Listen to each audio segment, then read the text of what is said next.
right, guys, we got Andrew, the Gladiator Valdina, over here on the Never Made Weight podcast. Welcome, Andrew. How are you doing today? Good, brother. How you doing? Doing good. You're the Cage Titans Bantamweight champion. You just got through a 5-round war to win that title. How was that? I mean, it was great, man. It was a great night. I knew it would be.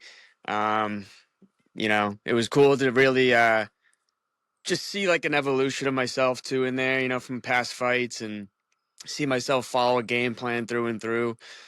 Go through a little adversity in the last round there, and it was a great night and a great fight.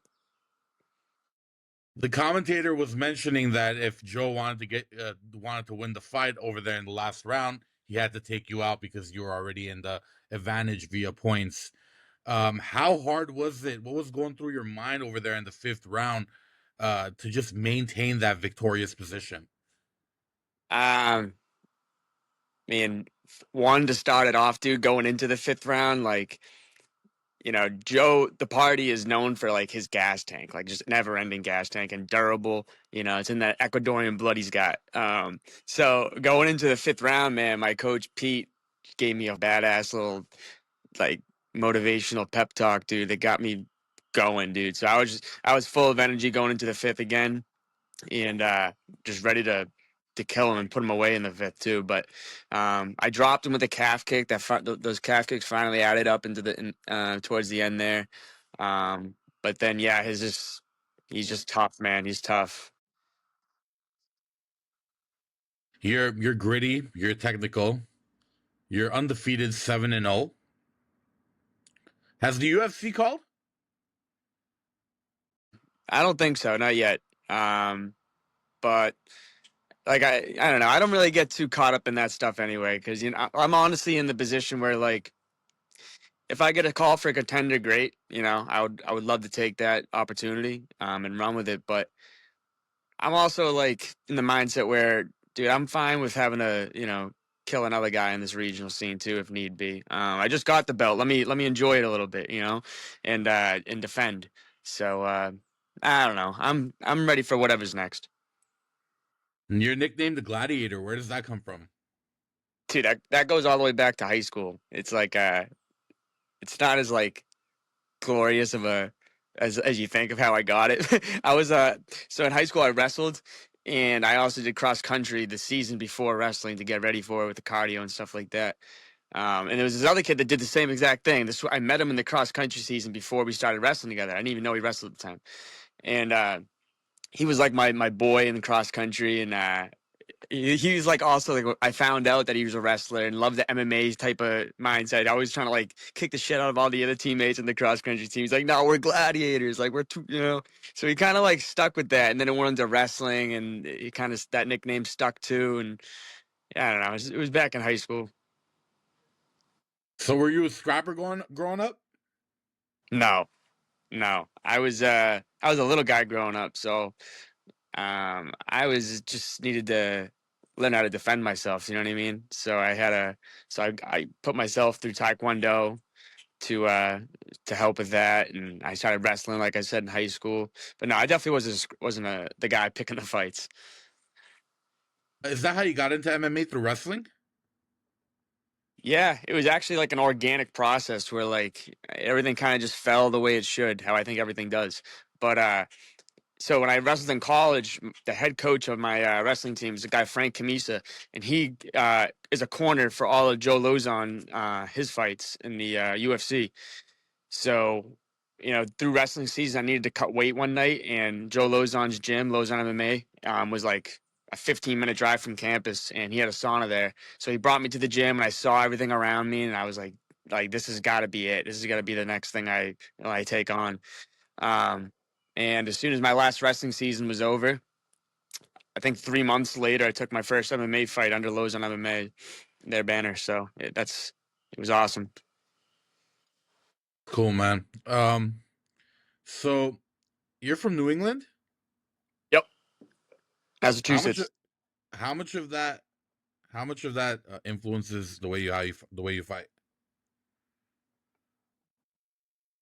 I guess that's a good question, but I don't know. I think every region's got its bodies that you can train with and get better. As far as the weather, I think the weather makes us maybe a little bit more tough. Having to these some cold winters, still having to get out there and get your miles in. You know, traveling place to place, trying to getting through blizzards and shit. Making the trip to these different gyms a little bit more difficult than the guy that can just like take a bike ride there. So I don't know. I think it definitely plays a toll in making us remember like the importance of what the hell we're getting ourselves into. Are you a Celtics fan? I'm all the Boston teams fans. To be honest, I'm a fan of them all, right? But like I don't. Like as soon as I really started diving into MMA, dude, I don't really watch too many other sports these days. What do you do outside of fighting? Outside of fighting, well, when I'm in camps, dude, you know how that goes. Like, you don't really get a chance to do too many leisure activities. So I just had a fight. So what I've been doing lately outside of camps and full training, having to heal up a couple bumps and bruises, is like, seeing friends I haven't got to see in a long time, dude. We ripped up some beaches, hit a couple bars here and there. You know what I mean? But and I got a lot more family time too now. So I got to hang out with them, actually get good food with them. You know. 4th of July is coming up. I got my cousins from the West Coast coming over. We're gonna hang out, have cookouts and stuff like that. A lot of video games outside of like this limited time. I play a lot of video games with my boys. I'm kind of a nerdy kid like that, and yeah, I've been going for bike rides and shit. Just a lot of outdoor things, but definitely video games too. What kind of video games? So me and my boys right now we're playing this game called Ghost Recon. It's like you're basically like a Navy SEAL kind of guy. You're taking out the cartel, get members. It's pretty fun. Go different missions. But other than like the multiplayer games with my boys, I play like a lot of like Skyrim, like really nerdy shit, like solo. Mm, Yeah, that's my favorite game. yeah, Skyrim. Yeah, I got some friends that love that game. It's unreal. Yeah. Yep, yep. Going back to fighting, how'd you describe your fight style in 3 words? Fighting style in 3 words. Um, I'd say free. Free is definitely just one. Um, Mixed, I guess, and explosive. I mean, I can kind of do everything. So like mix is like there's not much I can't do. Like, and in a humble way. Like I can punch, I can kick, and I can grapple. I can take the fight anywhere. My clinch is good. My jiu-jitsu is good. I can kind of do everything. So, and I can change the game plan when need be too, depending on who I'm fighting. So, I'm a very free flowy type of guy. That was not 3 words, but I had to give you the full breakdown. So, as far as like a fan and then modeling your game after like, somebody you admire, who's your North Star as far as MMA fighters go? um, Man, there's so many great ones that I've kind of like watched their styles and took things from.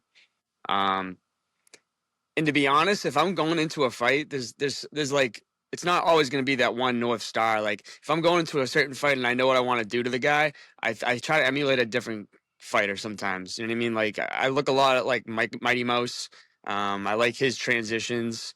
I watched a lot of Sanchai before this fight. Sanchai is one of the greatest Muay Thai um, fighters in the world, and I think that honestly like paid a lot of dividends in the way the fight went too. Like all these kicks I was throwing, trying to bash off this guy's arms, just like these Thai fighters styles are doing. So that's kind of how I do it. Yeah, like Bruce Lee says, be like water. Exactly, man. So, Take. sorry, go ahead. Now I was gonna say, take what's good and discard what isn't. You know what I mean? Yeah, yeah, definitely. I can see that how changing your fight style depending on your opponent. I guess that's the whole point of watching tape, right? Exactly. Are you a better fighter when you're calm or when you're fired up? Definitely when I'm calm. Definitely when I'm calm. It's crazy to see some of these guys that can get so fired up and like angry in their head and still go out there and put some damage down. But like in my opinion, at least from my experiences, staying calm has always done me well. I just think more clearly and I last longer through the fights. Does this slow down for you in there? Yeah. Yeah, for sure. This last fight in particular, dude, was so crazy. This was like one of the craziest feelings I had because like the fight definitely seemed like I was controlling like the time of everything too, and the fight went by so fast, but it felt so slow in there. It was crazy, and yeah, it felt like it was like it felt like it was just a few minutes, to be honest. I had a lot of fun in there. Well, you went for 25 minutes, so yeah, Yeah, man, good experience. Good experience. yeah. It was a good fight. You looked very, very calm and collected the whole time. Thank you. So when you're training for fights, are you focusing more on sharpening weaknesses or sorry, patching weaknesses or sharpening your A game? I think you got to do both. You know what I mean? No one's cup is ever going to be at 100%. You know, their grappling, striking, clinch, whatever. You know, all these different cups and stuff. Um, but you still have to keep throwing some water in them. You know what I mean? Like you can't leave one skill like not seen through camp and stuff, or you're just going to be a little stale if the fight gets there.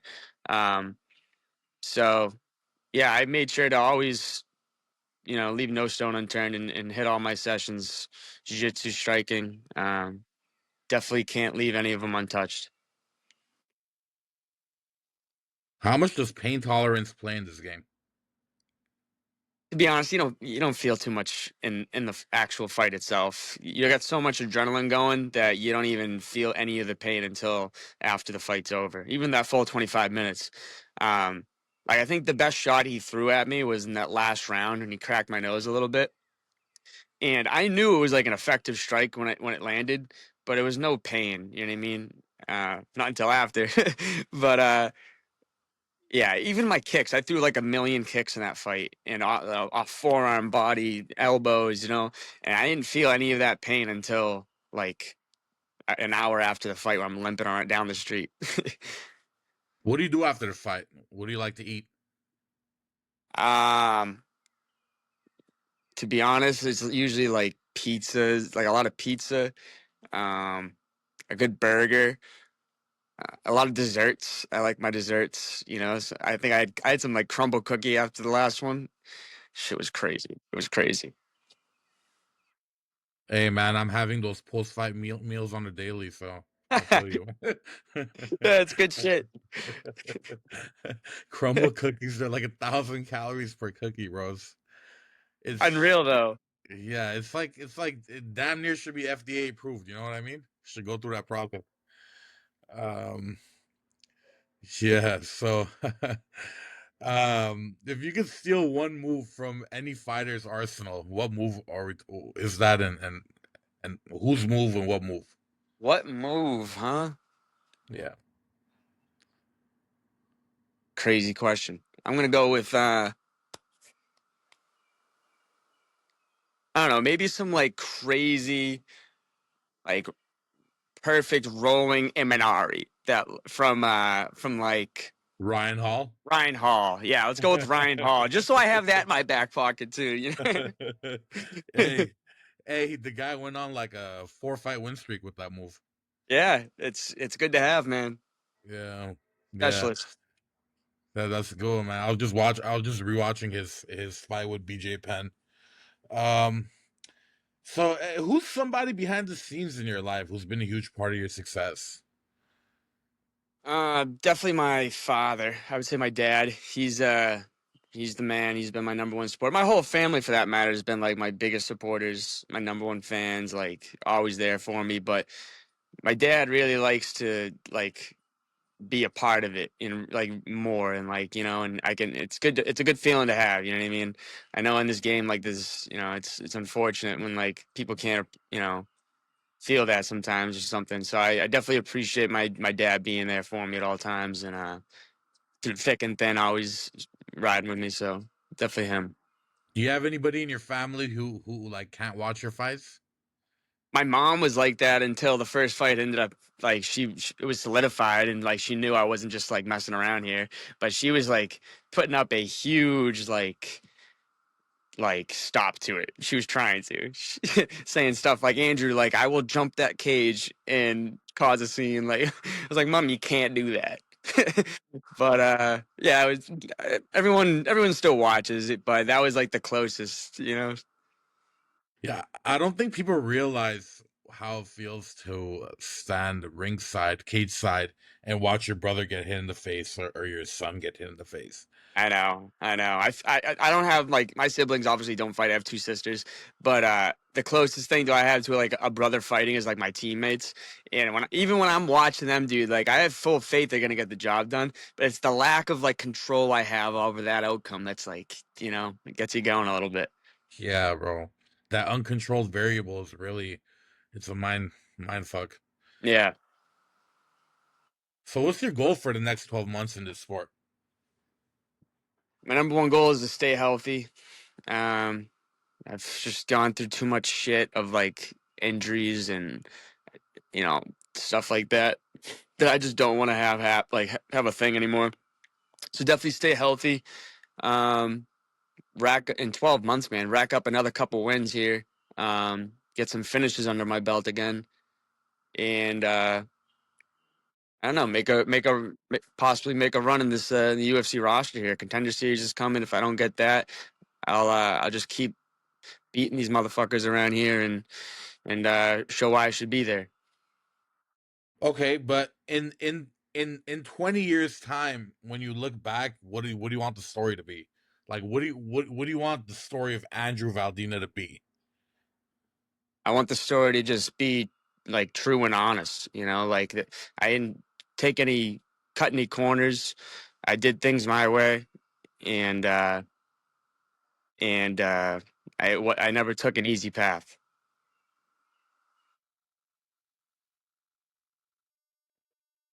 All right, well, Andrew, I'm gonna ask you one more question. This one's a hypothetical one. Um, we try to throw these in for these interviews. Would you rather fight a bear with gloves or three guys your size with no rules? Bear with the bear has gloves, Yeah, so I can't claw me. yeah, Okay, or three guys with no rules. yeah. I'll take the three guys with no rules. Really? 100%, 100%. Can The you tell bear, us no one's why? winning that bear fight. What's that? Can you tell us why? I think I have the capabilities of getting any job done when I put my mind to it. And besides a fucking grown ass bear, but I think the three guys, dude. I like my chances. I feel you. I feel you. I was just thinking with the bear, if he has gloves on, all he can do is bite, hold you down and bite, really? He's a Or no, heavy. he It's could a punch heavy you too. bear. The what? He could punch you too. It could punch, and they're. I mean, they're good grapplers, dude. You know, Yeah. they're heavy. You guys have any out there? Yeah, we got bears. We got bears. I don't see them too often around here, but like when I was in Northern Mass, there was like black bears and stuff. And Cool, cool, cool. Hey man. Hey Andrew, I really appreciate you taking the time, man. Mike's yours. Anything you wanted to leave us with?